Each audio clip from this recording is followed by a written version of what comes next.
6:17 ตะเว้นบ้านแม่ค่อมยังบ่ทันขึ้น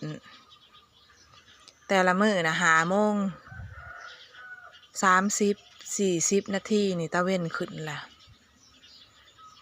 มื้อนี้เช้าวันที่22เดือน12 2025เป็นวันเมายันเด้อทุกคน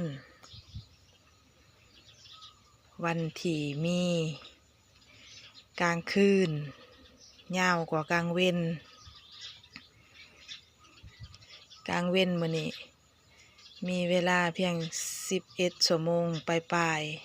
ๆบ่ฮอด12 ชั่วโมงซับสวยปานนี้แหละตะเว้นยังบ่ขึ้นเพราะว่ากลางคืนของมื้อนี้เป็นคืนที่พิเศษเนาะยาวกว่าแต่ละมื้อ